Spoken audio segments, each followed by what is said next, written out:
আমার বর যে আমার কত রকম পাগলামিকে প্রশ্রয় দেয় সেটা এই ভিডিওটা না দেখলে তোমরা বুঝবে না। বাপের বাড়িতে গেছিলাম 2.5 দিনের জন্য, থাকা হয়ে গেছে, সেদিনটাই চলে আসবো আমরা। তাই সকালের ব্রেকফাস্টটা সেরে নিচ্ছিলাম, কারণ শুভ যাবে সকাল সকাল একটা ওর ইম্পর্টেন্ট কাজে। রুটি দিয়ে ডিমের ভুজিয়া, এটা আমার ওয়ান অফ দ্য ফেভারিট ব্রেকফাস্টের মধ্যে অন্যতম। তোমরা এতদিন সেটা নিশ্চয়ই বুঝেই গেছো। এবার তোমরা জানাও তোমাদের ফেভারিট ব্রেকফাস্ট কোনটা। ভাই একটু চাইতে আসলে বললাম এসাদের ভাগ হবে না। মা তাড়াতাড়ি করে শুভর জন্য ব্রেকফাস্ট করে দিল, আমাকে খালি নিয়ে আসতে বলেছিল। আমি ঢং করে একটু দেখালাম যে ওর ভাগেরটা আমি খেয়ে নিচ্ছি, তাই দেখেই ছেলের মাথায় হাত। আমিও বললাম তোমার ভয় পেতে হবে না, আমি খাচ্ছি না, তোমার এই বিষ চা তুমিই পান করো। ব্রেকফাস্টের কোর্স কমপ্লিট করে স্নান সেরে শালাবাবু আর জামাইবাবু মিলে বেরিয়ে পড়লেন গাড়ি নিয়ে। ওরা যাবে মল্লিক বাজার গাড়ির কিছু কাজ করাতে। যেহেতু ব্যারাকপুর থেকে মল্লিক বাজার বেশ অনেকটাই দূর, তাই সিদ্ধান্ত নিয়েছিল যে মধ্যমগ্রাম থেকেই চলে যাওয়া যায়। ওরা চলে গেলে বাবা দোকান থেকে আসার পর বললাম কটা লেবু পেরে দাও, তাহলে নিয়ে যেতে পারবো। বাবা দোকান থেকে আসার পথেই মাটন বিরিয়ানি নিয়ে এসেছিল। হ্যাঁ, সেদিন আমরা ঠিক করেছিলাম দুপুরের লাঞ্চে খাবো ডিবাপি স্পেশাল মাটন বিরিয়ানি। শুভকে ফোন করেছিলাম বাবাকে খেতে দেওয়ার পরই যে কতক্ষণে তুমি আসছো। ও বলল ওর অনেক দেরি হবে, তাই আমাকেও খেয়ে নিতে বলেছিল।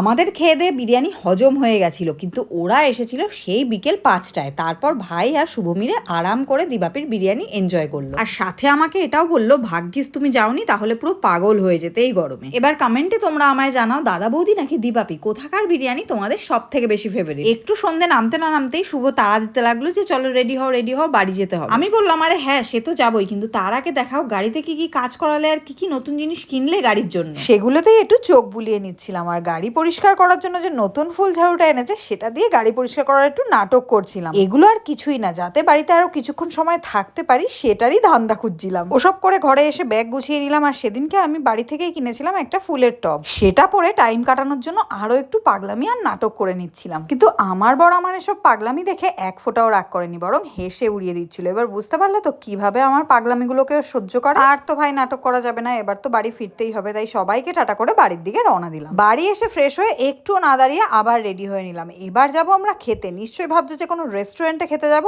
একদমই না। সেদিন আমাদের রাতের বেলা খাওয়ার প্ল্যান ছিল দিদন বাড়িতে, কারণ দিদন বাড়িতে সেদিন হয়েছিল দিদনের হাতের স্পেশাল মাটন। ও বাড়ি থেকে যে গন্ধরাজ লেবুগুলো নিয়ে এসেছি, দিদন বাড়িতে যাওয়ার সময় দিদনের জন্য কতগুলো নিয়ে গেছিলাম। চলো খেতে বসার আগে তোমাদের একজনের কমেন্ট পড়ে নেওয়া যাক। আজকের কমেন্টটা করছে শুভম রয়। ও বলছে তোমাদের ভিডিওগুলো খুব ভালো লাগে, আর বিশেষ করে ফ্যামিলি প্র্যাঙ্ক ব্লগস গুলো। থ্যাঙ্কস শুভম, আমাদের এভাবেই সাপোর্ট করে যেও। আর যারা জানো না, আমাদের একটা এন্টারটেনমেন্ট ফেসবুক পেজও রয়েছে, যেখানে মজার মজার ভিডিও আমরা আপলোড করে থাকি। তাদের জন্য বলে দিই তোমরা গিয়ে এই পেজটা ফলো করতে পারো।